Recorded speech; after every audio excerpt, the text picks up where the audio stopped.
Hello everyone, this is Mayank Nagpal, your chemistry teacher and you are watching me only on your YouTube channel Inspire for You.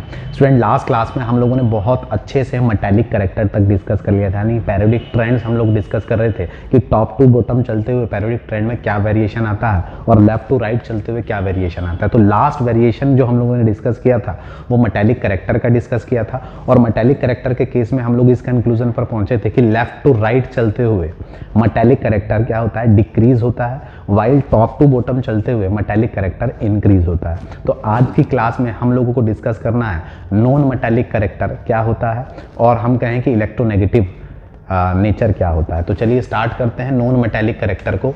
तो non metallic character discuss करने के लिए पहले हम इसकी definition को cover करेंगे कि नॉन मेटालिक करेक्टर क्या है।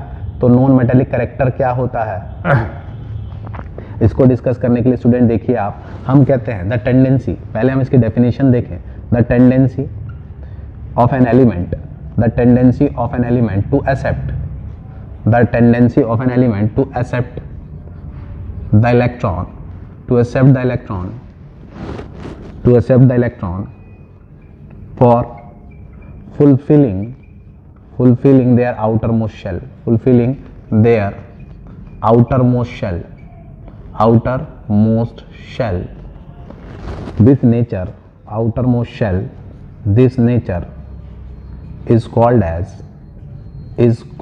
as non-metallic nature, non-metallic nature or electronegative nature, और इलेक्ट्रोनेगेटिव नेचर। तो इलेक्ट्रोनेगेटिव नेचर या नॉन मेटालिक नेचर का मतलब क्या है स्टूडेंट?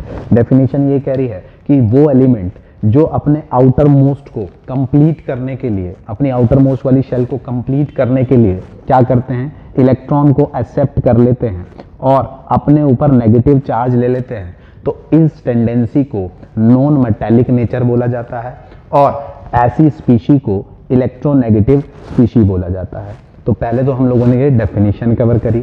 अब बारी आती है कि हम ये डिस्कस करेंगे कि ये नेचर पूरी पीरियोडिक टेबल में किन एलिमेंट्स में ज़्यादा होता है और किधर की ओर जाने पर ज़्यादा बढ़ता चला जाता है।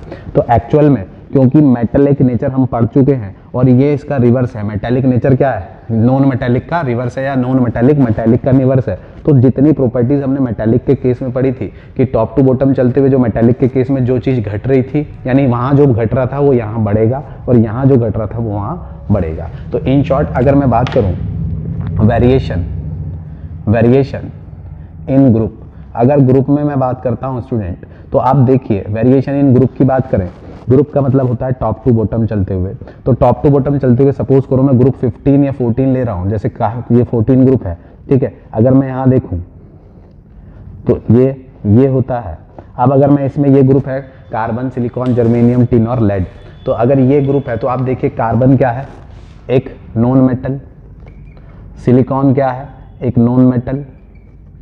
वहीं आप देख रहे हैं कि अगर मैं जर्मेनियम की बात करता हूं तो ये हो जाता है मेटलॉइड और ये क्या होते हैं, मेटालिक नेचर रखते हैं थोड़ा थोड़ा, और ये क्या होता है, टिपिकल मेटल। तो आप देखिए हो क्या रहा है कि ऊपर से नीचे तक जा रहे हैं तो मेटालिक करेक्टर यानी नॉन मेटल फिर मेटलॉइड यानी मेटल का करेक्टर आ गया और ये मेटल की ओर जाने लगे। तो ऊपर से नीचे जाने पर हम देख रहे हैं कि एज वी मूव, हम ये कह सकते हैं कि as we move top to bottom, as we move from top to bottom in a group, अगर हम ग्रुप में टॉप टू बॉटम मूव करते हैं यानी ऊपर से नीचे मूव करते हैं तो then non metallic character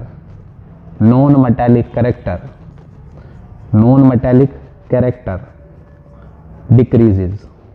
non metallic character आपका क्या हो जाता है, डिक्रीज हो जाता है। जब हम ऊपर से नीचे चल रहे हैं तो मेटालिक बढ़ रहा है और नॉन मेटल ऊपर खत्म होता जा रहा है और नीचे की ओर मेटल बढ़ रहा है। तो नॉन मेटालिक करेक्टर डिक्रीज होता है और मेटालिक करेक्टर बढ़ता है in case of non metal वाली सीरीज में। वहीं पर अगर मैं, यह होप आपको क्लियर हुआ होगा। अब हम बात कर रहे हैं variation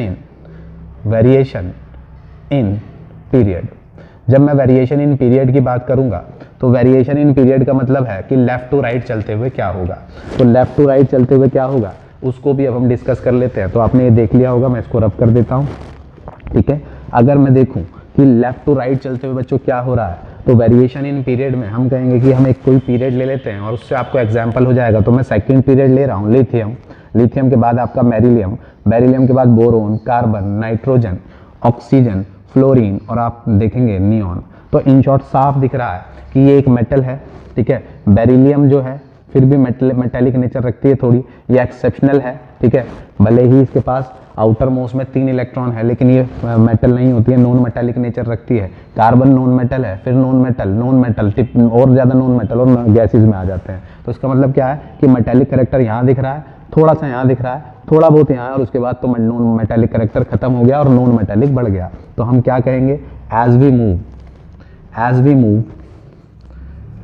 move left to right, as we move left to right in a period, अगर हम किसी पीरियड में लेफ्ट टू राइट मूव कर रहे हैं तो सीधी सी बात है, पीरियड में मूव करने पर left to right the non metallic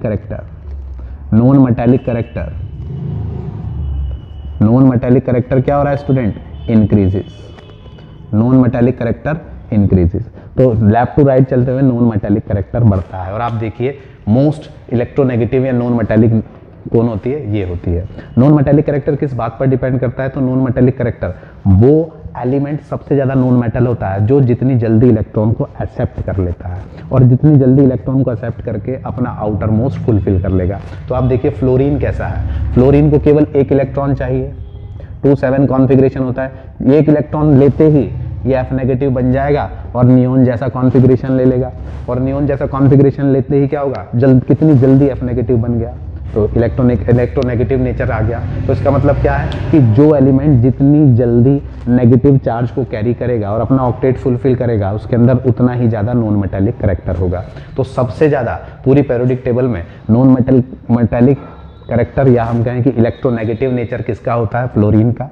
उसके बाद किसका होगा, ऑक्सीजन का, क्योंकि इसको 2 इलेक्ट्रॉन चाहिए, इसको 2 इलेक्ट्रॉन चाहिए, 2s6 होता है, 2 इलेक्ट्रॉन मिल गए, ओ से क्या बन जाएगा, O नेगेटिव बन जाएगा। तो उसके बाद मोस्ट इलेक्ट्रोनेगेटिव एलिमेंट होता है ऑक्सीजन का, फ्लोरीन के बाद, और उसके बाद नाइट्रोजन का। तो लेफ्ट टू राइट चलते हुए नॉन मेटेलिक करेक्टर बढ़ता है, और टॉप टू बॉटम चलते हुए नॉन मेटेलिक करेक्टर घटता है, यानी डिक्रीज होता है। वहीं मेटेलिक करेक्टर इसका जस्ट रिवर्स होता है। तो होप आपको ये कंसेप्ट आज का क्लियर हुआ। अब अगर आपने ये पार्ट देख लिया है तो अब मैं आपको ऑल ओवर समरी दे देता हूँ जल्दी जल्दी कि कौन किधर बढ़ा और कौन किधर घटा। तो हमने पूरे टेबल में क्या क्या देखा और कैसे कैसे देखा वो अब हम डिस्कस करने वाले हैं। तो चलिए स्टार्ट करते हैं कि कौन किधर को बढ़ा और कौन किधर को घटा। तो देखिए आप, सबसे पहले हमने वैलेंस की बात करी थी, वैलेंस और वैलेंसी की। तो वैलेंस और वैलेंसी में हमने पहले मैं बात करूंगा वैलेंस की। तो वैलेंस का मतलब है आउटर मोस्ट वाले इलेक्ट्रॉन। तो इन ग्रुप में जो वैलेंस या वैलेंस इलेक्ट्रॉन होते हैं वो क्या होते हैं, ग्रुप में सेम रहते हैं, ना बढ़ते हैं ना घटते हैं, रिमेन्स कांस्टेंट। मैं बोलूँगा कि वैलेंस ग्रुप में कैसे रहते हैं, रिमेन्स कांस्टेंट। लेकिन अगर मैं बात करूं इन पीरियड, वैलेंस के केस में इन पीरियड की बात करूं तो पीरियड में दे